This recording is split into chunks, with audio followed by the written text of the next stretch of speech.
Bonjour, c'est Mélanie. On va réaliser ensemble un mini-album. J'ai choisi pour vous un petit format carré super mignon et je l'ai voulu très coloré, comme ça vous pourrez y mettre vos photos d'été.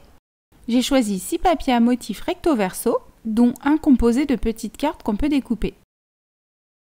Je vais mettre ces 2 papiers de côté, ils me serviront pour la couverture et la décoration, et je vais commencer en découpant les 4 autres papiers. Dans 3 de mes papiers, je commence par découper un morceau de 13 cm par 26 cm. Et je le plie en 2. Dans mon 4e papier, je vais couper une bande de 13 cm de hauteur. Je vais marquer un premier pli à 13 cm, le deuxième pli à 26 cm, et je le plie de cette façon. J'obtiens 4 petites doubles pages, dont une avec un rabat, que je pourrais insérer les unes dans les autres pour faire un petit livret. Je prends ensuite ce papier composé de petites cartes à découper. Je vais commencer par détacher les 2 petites cartes du haut en les laissant en un seul morceau. Et je vais le plier en 2, ça me fera des petites pages. Je fais la même chose avec les 2 cartes carrées du bas et celles du milieu, je les découpe une par une, elles me serviront pour la décoration. Alors j'ai mes pages comme ceci qui forment un petit livret, je pourrais le laisser tel quel, mais je vais plutôt les mettre 2 par 2 pour avoir 2 livrets. Après, libre à vous d'ajouter plus de pages. Et je vais mettre mes petites cartes ici dans mon premier livret pour avoir des pages encore plus petites à l'intérieur.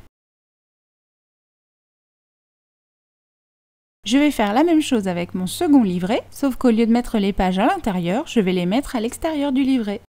Et voilà, mes 2 livrets sont prêts à être assemblés. On va les laisser de côté et on va s'attaquer à la couverture de l'album. Dans un carton de 2 mm d'épaisseur, il va nous falloir 2 morceaux de 13,5 par 13,5 cm et un morceau de 2,5 par 13,5 cm. Pour relier les éléments entre eux, je vais utiliser du craft gommé. J'en ai ici du à pois, mais la plupart du temps il est uni. Mon rouleau fait 5 cm de large, je vais en découper 3 bandes, 2 de 17,5 cm et une bande de 13 cm. On va d'abord utiliser les 2 morceaux les plus longs. Donc après avoir protégé mon plan de travail, je viens simplement activer la colle de mon craft gommé à l'aide d'un pinceau mouillé. Donc je colle ma languette comme ceci sur un bord du craft, en laissant bien 2 cm de craft qui dépasse en haut et en bas. Je m'assure que le craft soit bien collé sur le carton. Une fois que c'est bien collé, je viens humidifier le reste de mon craft gommé avec mon pinceau mouillé et je viens tout simplement coller un carton à côté en laissant 3 mm d'écart entre mes 2 cartons pour que la couverture puisse bien s'articuler. N'oubliez pas de réhumidifier les petits morceaux de craft qui dépassent et de venir les coller comme ceci.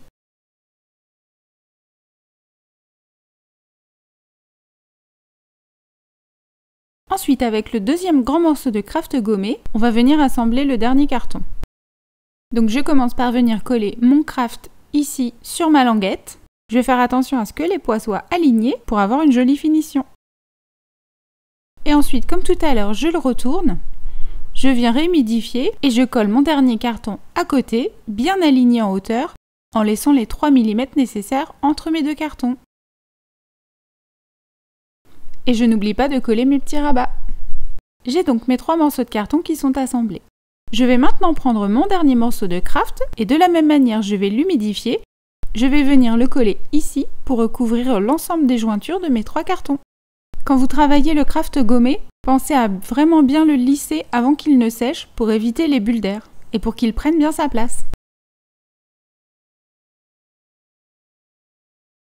Et voilà, la base de ma couverture est faite. Maintenant, on va ajouter des papiers. Pour faire le revêtement de ma couverture, je vais prendre le dernier papier qu'il me reste. Je vais d'abord le couper en hauteur à 17,5 cm. Et donc là, j'ai un morceau de 30,5 de longueur. Je vais le couper en 2, donc à peu près à 15,2 cm. Et donc j'obtiens 2 morceaux de papier qui vont me servir à recouvrir les 2 côtés de mes couvertures. Donc ici, je m'occupe de l'extérieur de mes couvertures. Je vais tout simplement mettre mon papier comme ceci. Et donc, je mets du double face sur les 4 bords de ma première de couverture.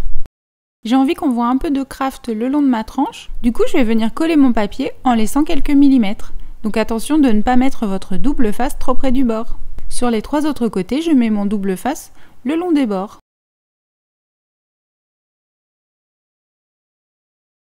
Je colle donc mon premier papier comme ceci sur ma couverture, en faisant attention de laisser 2 cm de papier qui dépasse sur 3 côtés. Maintenant, avec une règle et un crayon de papier, je viens dessiner le prolongement de mes cartons. Et j'obtiens des petits carrés comme ceci dans les angles. Ensuite ici, je vais faire un petit repère à 2 mm après le carton. Je fais également un repère ici à 1 cm à l'intérieur de mon trait. Je relie les deux points entre eux et ça me fait un petit triangle à découper. Ça va me permettre de plier mes papiers de couverture sans avoir de surépaisseur dans les angles. Je viens donc découper tout ce qui dépasse, le carré plus le triangle. Vous voyez ce que ça donne. Maintenant, je prends un plioir et je viens le long de mon carton marquer le papier. Cette étape est très importante pour préparer le papier au pliage et éviter qu'il ne craque. Je fais donc glisser mon plioir délicatement le long du carton en faisant plusieurs allers-retours pour bien marquer le papier. Et donc, il faut faire ça sur les 3 languettes de papier. Je mets ensuite un morceau de double face à l'extrémité de mes papiers. Je viens remonter le papier en l'accompagnant bien et je le colle en le remontant pour éviter les plis et les bulles d'air. Je colle d'abord les côtés haut et bas et en dernier je vais coller le côté qui est coupé en biais, comme ça j'aurai une jolie finition. Voilà, on a fait un côté de la couverture, donc maintenant vous allez répéter toutes ces opérations sur le deuxième côté. Voilà ce que ça donne, l'extérieur de notre couverture est fait, maintenant on va pouvoir faire l'intérieur. J'ai choisi de réutiliser le même papier que tout à l'heure. Dans ce papier, il me reste 12,9 cm de hauteur, donc c'est pile poil ce qu'il me faut. Je vais donc couper 2 morceaux à 12,5 cm de largeur pour recouvrir les deux côtés intérieurs de ma couverture. Pour avoir une parfaite finition, je viens aligner mon papier avec le papier de l'extérieur de ma couverture. C'est-à-dire que vous voyez que le vert s'arrête au même endroit. Comme ça, c'est beaucoup plus joli. Ma couverture est terminée. Pour protéger les angles et pour avoir une jolie finition, je vais ajouter des coins métalliques. Donc j'en choisis 4 identiques. Je vais venir déposer 1 cm de colle en gel un peu épaisse sur les 2 arêtes de mon angle. Attention à ne pas en mettre trop pour pas que ça dépasse. Et ensuite, on va venir poser le coin métallique par-dessus en appuyant bien pendant quelques secondes pour bien que ça adhère. Et donc on fait la même chose pour les 4 angles. Si vous avez des angles métalliques un peu plus larges que votre couverture, n'hésitez pas à venir les écraser par la suite avec une petite pince plate. Si vous réalisez cette étape, n'oubliez pas de mettre une surface protectrice comme un essuie-tout par exemple, pour éviter les rayures et les coups de pince sur les angles. Et voilà ma couverture à ces 4 angles. Maintenant, sur la tranche de mon album, je vais venir faire 4 repères au crayon de papier. Je vais d'abord faire 2 repères en bas, en mesurant à 2,5 cm du bas et à 7 mm de chaque côté du bord de ma tranche. Donc j'obtiens 2 repères comme ceci côte à côte. Et je fais la même chose sur le haut de ma tranche avec les mêmes mesures. Avec des outils adaptés, je viens maintenant perforer mes 4 repères. Ces trous vont me servir à passer des ficelles pour maintenir mes petits livrets qui iront à l'intérieur de l'album. Et ensuite, je pose des œillets. Donc voilà à quoi ressemble ma tranche d'album une fois que j'ai posé les 4 œillets. Et donc les pages intérieures vont venir comme ceci. On va donc devoir également les perforer pour pouvoir les attacher à notre couverture. On va venir faire des repères sur notre pli à 2,2 cm du haut et du bas. Et on va pouvoir perforer. Ici je perfore mes 2 pages en même temps. Si vous n'êtes pas à l'aise avec ça, vous pouvez faire vos pages séparément bien entendu pour être sûr de ne pas louper. Ce que vous pouvez faire sinon, c'est fixer vos pages ensemble avec un petit peu de masking tape pour les maintenir. Évidemment, on va devoir perforer également notre mini double page et cette fois on va faire nos repères à 7 mm des bords haut et bas. Vu qu'on est assez près des bords, faites attention d'utiliser un petit outil à perforer. Ne faites pas de trop gros trous. Voilà, toutes mes pages de mon premier livret sont perforées. Je vais maintenant prendre un premier morceau de ficelle et venir les assembler avec ma couverture. Je passe ma ficelle par l'intérieur et je vais faire un nœud à l'extérieur sur la tranche de ma couverture en serrant bien mes ficelles. Pour le moment, je ne serre pas trop puisqu'on a tout intérêt de retirer les pages pour les décorer, pour bien se mettre à plat et ne pas rater les tamponnages par exemple.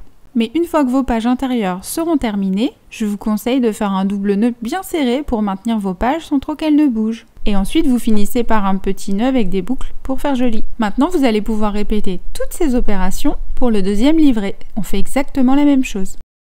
Donc voilà mon album.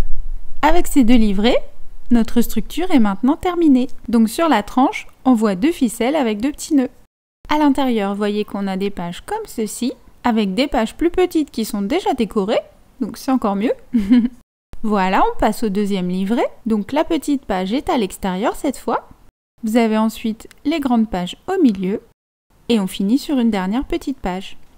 Bien évidemment, je vais me servir de toutes mes chutes de papier pour faire la déco de mon album. Il me reste 2 petites cartes comme ça. Je vais utiliser celle-ci pour faire la décoration de ma couverture. Et puis voilà, il me reste 4 petits morceaux de papier comme ça. Donc ça sert toujours pour découper des tags par exemple ou des petits embellissements tout simplement pour insérer dans l'album. Vous pouvez d'ores et déjà prendre un petit morceau pour faire ici une petite pochette latérale par exemple. D'ailleurs, ça me donne une bonne idée. Je vais prendre le papier de la même couleur que mon papier de base et comme ça j'aurai une petite pochette cachée. Elle sera discrète puisqu'on ne la verra pas au premier abord. Donc je vais tout simplement la fixer avec du double face très très fin sur 3 côtés. Pour la déco de ma couverture, donc je vais utiliser cette carte.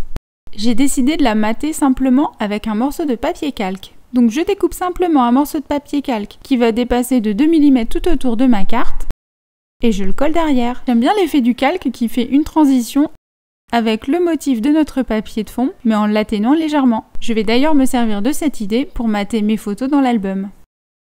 Donc voilà, notre album est terminé. Vous voyez que ma décoration de couverture, je l'ai laissée assez simple vu qu'on avait déjà une carte qui était décorée. J'ai ajouté juste un petit élément ici que j'ai découpé en forme de banderole. C'est vraiment histoire d'ajouter quelque chose. J'ai fait également un petit dot que j'ai coupé dans une chute de papier. J'ai mis dessus une couche de Wink of Stella pour apporter de la brillance avec des petites paillettes. Et ensuite du Glossy Accent pour avoir un petit effet bombé transparent. J'ai d'ailleurs également fait la même chose au cœur de mes fleurs. Un petit peu de Wink of Stella et un petit peu de Glossy Accent. Et également sur mon verre de cocktail. J'ai colorisé avec mon stylo pailleté certains éléments comme l'ombrelle par exemple, le pied du verre, les glaçons, la paille, etc.